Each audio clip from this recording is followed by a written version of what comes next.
Hi అండి, నమస్తే. Welcome to Sravani collection. అన్ని లేడీస్ వేరే అంటున్నారు కదండి. ఇది షేవింగ్ కిట్ అండి, జెంట్స్ వేరు. షేవింగ్ కిట్ లాగా యూజ్ చేసుకోవచ్చు, లేడీస్ కూడా యూజ్ చేసుకోవచ్చు అండి.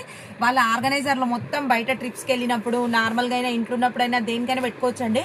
ఇవి ట్రిమ్మర్కి బ్లేడ్స్ పెట్టుకునేటివి, అట్లా కొంతమంది యూజ్ చేసుకునేటివి, ఏమైనా షార్ప్ ఇవి నెయిల్ కట్టర్స్ అట్లా ఉంటాయి కదండి. అవన్నీ ఇందులో పెట్టి ఈ పాకెట్లు ఇట్లా స్టోర్ చేసుకోవచ్చు, ఏం ప్రాబ్లం లేకుండా లోపలైనా వేసేసుకోవచ్చు. ఇగో ఇక్కడ ఒక జిప్ ఉంది, ఎంత క్వాలిటీ ఉంది చూడండి. ఫుల్ వాషబుల్ అండి.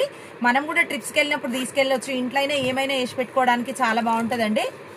ఇది చూడండి, ఇక్కడనే ఒకటి ఇది ట్రాన్స్పరెంట్ ఉంది, ఒకటి పాకెట్ ఉంది, ఇక్కడ ఒకటి ఉంది. ఇది చూడండి ఎంత పెద్దగా ఉందో organizer. Full waterproof, washable అండి. గట్టిగా ఉంటుందండి. ఇది ఫుల్ జీన్స్ ఫ్యాబ్రిక్ లాగా వాషబుల్ అండి. మంచి different colour, different type of fabric అండి. ఫ్రీ అబ్బా, ఇట్లా గట్టిగా అంటే గట్టిగా ఉంటుంది, స్టాండర్డ్ అండి అసలు. ఇది చూడండి ఇట్లా. అగో దీనికి కూడా పాకెట్ ఉంది, మళ్ళీ ఇక్కడ ఒకటి పౌచ్ ఉంది, ఇక్కడ ఒకటి ఉందండి. ఇది చూడండి, సెట్ ఆఫ్ 2. మళ్ళీ దీంట్లో చిన్న పాకెట్స్ 2 వచ్చినాయి. ఇవన్నీ అండి. ఇది షేవింగ్ కిట్ లాగా దేనికి మల్టీపర్పస్గా యూజ్ చేసుకోవచ్చు అండి. దీని కాస్ట్ వచ్చి ఓన్లీ 375 రూపీస్ అండి. దీని కాస్ట్ మీరు ఎట్లనైనా యూజ్ చేసుకోవచ్చు అండి. రఫ్ అండ్ టఫ్ వాషబుల్ అండి.